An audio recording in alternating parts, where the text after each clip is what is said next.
A half day in my life as a content creator nga gikan og probinsya na abot og laing planeta.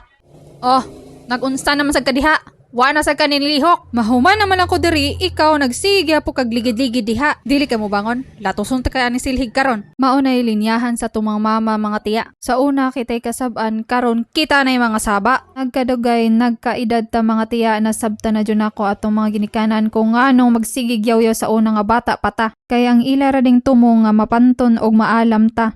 Naa man gyapon ato mga ginikanan kay ang ginikanan magpakaginikanan jud na. Pero kinahanglan sa natong magkat-on kay di man sa tanang panahon naa sila sa atong kiliran. Labi na gyud sad sa atong mga mama. Proud kay ko sa mga mama out there. Kay kahibaw ko nga dili lalim ang trabahoon sa balay. Ang hunahuna sa uban hayahay kay naara sa balay. Mga naay gamay. Wala sila kahibaw na mas kapoy pa ang nasa balay kaysa sa nagtrabaho. Nya kani ubang mga lalaki mag-cheat pa. Wala na ko gitanan pero kasagaran. Kay nga no bantog losyang nakitaon nimong asawa. Ngita na lang sa ka og bag-o nga sexy ug gwapa. Wala ba ka kahuna-huna or bugo lang jud ka. Na lagot na ko. Sa wala pa mo nagkaila o wala pa mo naminyo. Siksi o giatiman sa naniya ang kagalingon sa wa pa mo nagkaila. Pero kay nagsamok-samok man kasi ang kinabuhi, unya nagkaanak pa jud mo. Syempre, unahon jud na iyong pamilya labi na ang mga bata kaysa sa iyang kaugalingon. Naghatag pa mo ka stress, naghatag pa jud mo kabungkag sa inyong pamilya. Mga bongboang manay mo. Magbuhat mo ginana ng mga butanga wala jud mo kahuna-huna ana kung kanang iyong gigasto nga pambababay og inyo pa nang gigasto sa inyong asawa pang pagwapa malipay pa na ninyo.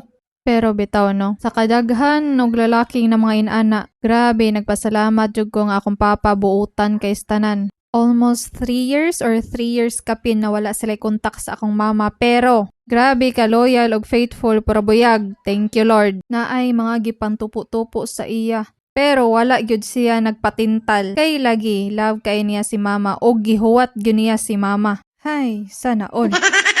Sa kadaghang mga lalaki na bongboang.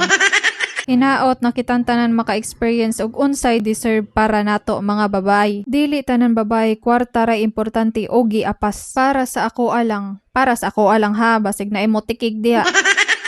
Para sa ako, wala ko gamatter kung naaba kay kwarta o wala. Or nagdako ba ka nga dato o dili. Og labi na sad sa educational background og trabaho, wala jud ko gamatter ana madi. Kay pwede man tanduha maning kamot og magtinabangay para mo lambo. Kay mas nindot ba ya jud tagamtamon oros sa Tagalog pa, lasapin ang dugot pawis na pinaghihirapan. Asa ka na?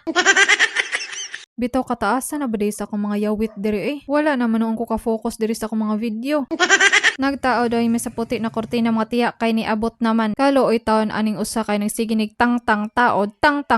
Kay lagi wala pa man nalukop ang tanan. Pero karon na final na jud og taod mga tiya. Lipay na kayang babae kay guwapa na kitaon. Hinay lang jud ani para next project na sad. Ug diri na lang kutob atong video. God bless ug salamat sa pagtan-aw.